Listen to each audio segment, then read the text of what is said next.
let's have a look at Crystal Caverns. And let's see what this colourful map has to bring. It's actually more colourful on the actual map than the mini-map, I would say. And you got these cool little rocks that are red and yellow and green, and I think there's some blue there. They are. Alright, nice colourful map here. This is a map that comes in from the standard category, which is the most popular of the categories when it comes to submissions and in terms of representation here in the map contest tournament. Good luck, have fun being called as puCK and True, have a little bit of fun with each other. We probably could have played this one on NA, but these guys were fine enough to play it on Europe and just save us the issue of server hopping around, which is very kind of them. As you do have bottom left-hand side, our blue Protoss player, my friends, taking one map of Awesome so far today. It is puCK.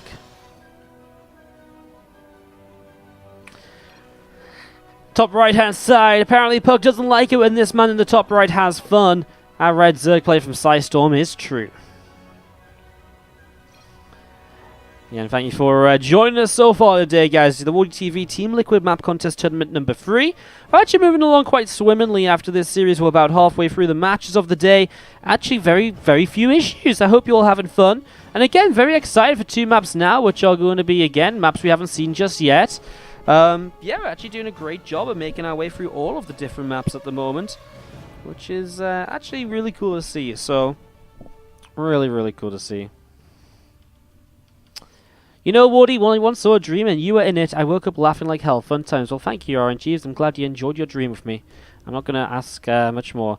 All these guys, Chan, you don't like me? Not right now? Okay, I don't know what these guys are up to. Anyways, let's see some lings arriving. It's a 12 pull here from True. It's a pretty short map as these probes will pull. Obviously, puCK didn't really know about this. He'll have to migrate these probes. Well, he will lose the pylon. Actually, doesn't have minerals to start another pylon, which is obviously a major issue. Now, he is still mining, so he will start a pylon here shortly, but it's very slow, of course. And True behind this is obviously starting to take a little bit of an advantage back. Wouldn't to say this is game-ending damage, though. You know, puCK behind this will get back into a worker lead or still a strong economy. He will have a natural up, etc. He just needs to make sure these lings don't get too much more damage done, and he also needs to make sure these lings don't cancel that pylon again. He will now cancel the Zealot and make an Adept instead. That makes obviously a lot of sense. Then again, just wants to make sure he doesn't lose that pylon. Probes will pull to the natural. Again, just afraid of these lings. He wants to keep mining puCK, but he can't. He just doesn't want to let the lings start doing too much damage elsewhere. It's already been a lot of slowing down that True has achieved here. As you will see, probes start to take some damage. And ooh, nice surround. Is it going to be good enough, though? There's a fair amount of lings here. And oh, puCK's losing so many workers. It's a cleanup, but he comes out of this so heavily behind on workers. Now, that's a shame. Crystal Cavern into our next game of the series. So, True versus puCK. And we are on Lotus, another map, which is from challenge number 1, I believe. Close by air, but long on the ground. And as we kick this off, apparently we didn't have game stands enabled. How useless am I? Bottom right-hand side, down a game after a fast first game. Our blue Protoss player is Root Gaming's puCK. And to the top right, our red Zerg from Storm is True. I know you guys are going to be like, okay, my god, we're meant to be testing maps and these guys are cheesing. These guys are here to play a tournament. You know, as much as it's about testing maps, as much as it's about, seeing new maps from our point of view, from the old tournament's point of view, the players still sign up to competitively play this as a tournament. And again, that kind of reiterates what I've just been talking about in between the games. Anyways, these guys having a little bit of banter early on as well between themselves. This time puCK will be able to get his expansion up as True goes in towards a hatch, a gas, and a pool. And it's not like these players are just disrespecting maps or anything stupid like that either, which some people sort of kind of insinuate. I mean, True just played a bunch of macro games against Raynor, right? It's not like he's just like, yeah, no, screw these maps, let's just cheese every time, thanks for inviting me, see you later, thanks for the money. No, he's just mixing it up between his matches and all the rest of it, so. As you do see this probe coming in towards the upper right-hand side, he is going to be heading up here in the next few moments. Queen on the way in the main base, and we do see another queen on the way up on the natural. Another overloaded tree just going to be flying over in the next few moments. A drone heading down to the low ground. And just waiting to see what sort of direction this starts to go into. Link speed starting up from true in the back of this main base as well. Again, first few minutes here, pretty standard. Alright, let's talk a little bit about Lotus then as a map, because that's something I've not done. I was just a little bit distracted elsewhere. Lotus is a map again from the Challenge 1 section. This is also by the Music 246. So we just got to see one of his maps a little bit earlier, which was Extraction. It was a pretty fast map. It was the failed cannon rush by Goblin against True. This is the second map of his in this top 16. And this is Lotus, and it's again from challenge number 1, close by air but long distance by ground. So we're going to see how this goes. Thank you very much, by the way. Hello Zerglin for the 20-month resub via the Twitch Prime. Appreciate it, mate. Wardy Kapopers and loves being spammed around. Thank you so much. Alright, so again, if we move around here a little bit and we look to see what's going on, this is what I find very interesting. Look at this bridge. Yes, unlikely to be used in a lot of games. If you can get through these gold bases, gold minerals, I believe you can walk across this. Although it's not on the minimap, so maybe it's just decoration, actually. That's interesting. I'm actually not sure about that, I'm not going to lie.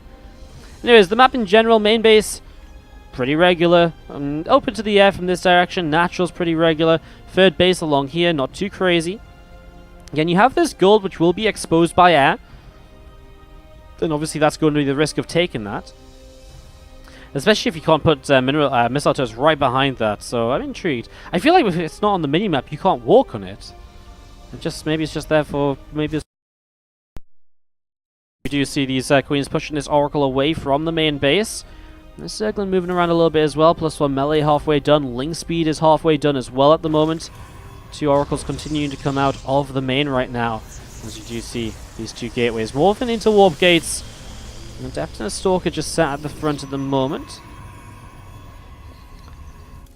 Melee upgrade into the left for True. So he's looking to play this Ling Bane into Hydra style.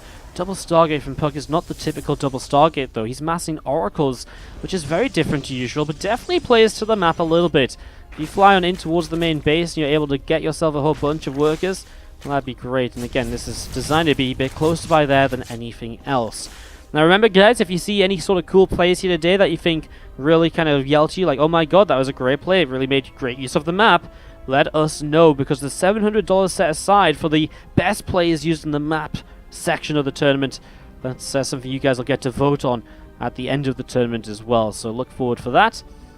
As we will just see True and puCK here in game number 2. This Oracle of puCK currently flying around to see what's up.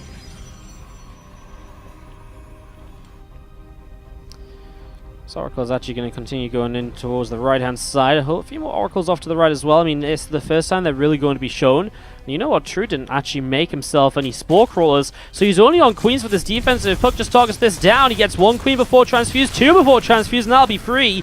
I mean, now you can just get these other 2 Queens that showed up as well. And this is obviously troublesome. Right now, he is starting to hold against these Lings. Will he be able to continue that hold? Well, 2 more Oracles just popped, I think, so I kind of feel like, yes, as puCK starts to do a lot of damage here. 13, 15, 16 workers down. And again, these Oracles showed up without True getting any information at all. And Genie get another couple of Queen kills here. He loses a couple of the Oracles. Another couple of Zealot Warpins. Not enough just yet. 2 more Oracles on the way. In fact, they were rallied across the map. Now they turn around to try and deal with these Zerglings. If puCK keeps the third base behind after dealing this damage, he gets into a great position. He will push the Zerglings away. Third base holds. And wow. What a great defense. Again, a few more Lings taking some hits here. Zealot holding position.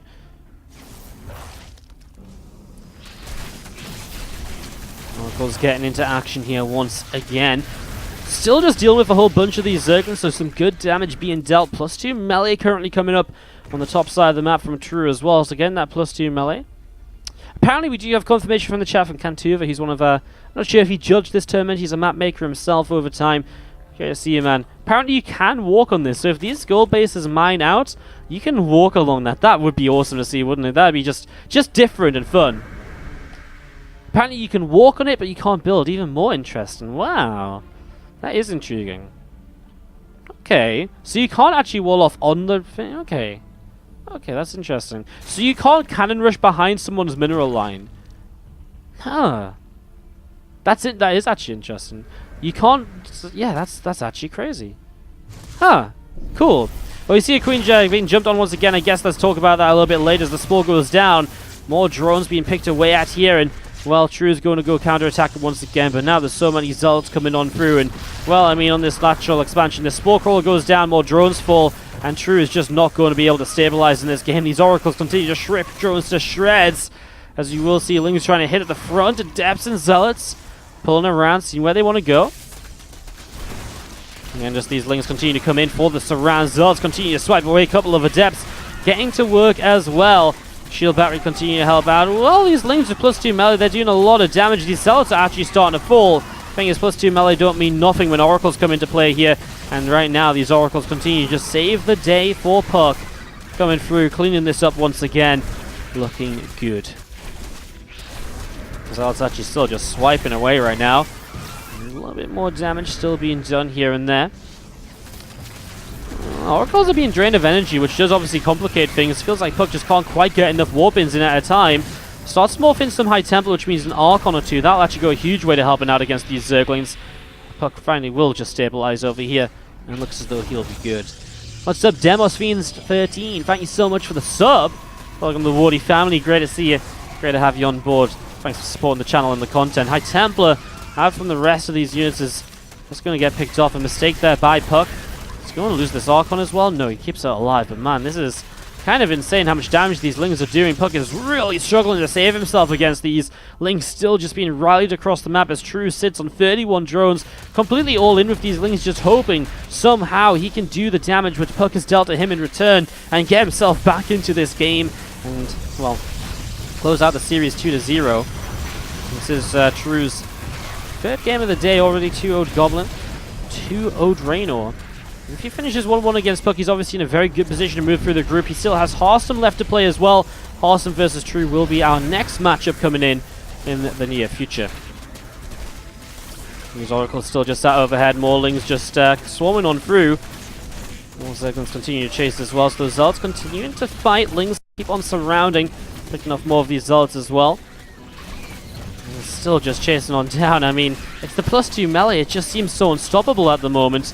18 probes have fallen, but puCK still holds a lead. Oracle energy will be spent again to help clean up these Lings. The issue is the Oracles barely even have enough energy to activate their Pulsar Beam, never mind actually kill Zerglings afterwards, and that's why every time they activate here, it doesn't feel like they're doing that much. So it's starting to hold on. A couple of Archons in this mineral line really will help to stabilize, and eventually here, puCK will get an army up that should be able to deal with this. Like, you shouldn't be able to, like, there shouldn't be a way to really break through puCK right now. I don't think it's true. Yes, you can be annoying, you can wear him down. I don't think you break puCK to the point of winning this game, though. As you can see, Lings again not able to really do much here. Their numbers stacking together. With 2 Archons on this base, though, surely not. I mean, over here, he's going to take a fight. This Archon in the back will get surrounded. Oracles will have to activate energy again. Now, this time the Lings go down much faster. The Zealots survive even, and that's more of a sturdy hold that we need to see from puCK if he wants to keep himself in this. Now he uses his gas to warp in 6 High Temple. That's 3 more Archons, and that's a huge, huge help in this situation. He might lose the Cyber Core.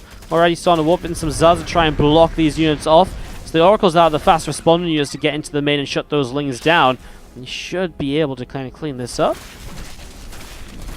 Couple of Zealots still just swiping away. They do start to get cleaned up a little bit, though. More Lings getting taken down as well. Things over here from True, thinking about poking on forwards and again, trying to get a little bit more damage done. So many Zerglings coming around to the left side. Again, True's on these 4 bases. He's only really mining off of his gold, which is giving him a bit of a better economy you might expect.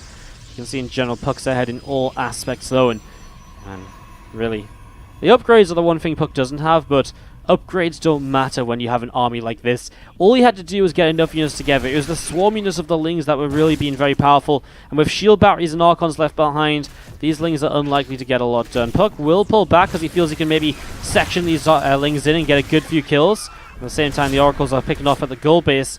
True takes some heavy damage. 10 drones lost to the 2 probes he killed over here. Well, just giving us a pretty exciting yet unorthodox game. I guess it really does. I like it. The Oracle play to kind of abuse the openness to move across the map here and to get over here and to be able to work your way through some of these worker lines, etc. It's neat. I like it. It's pretty cool. A couple of Zealots charge forwards. A creep tumor will be taken down. More of these Lings just gathering up. Bane Nest coming through as well. True finally going into a Bane Nest, but I think just too little too late. Even if he gets, well, what, like 30 Banes up? Yeah, I don't even think that would hold this. And he doesn't even have the gas for 5 at the moment.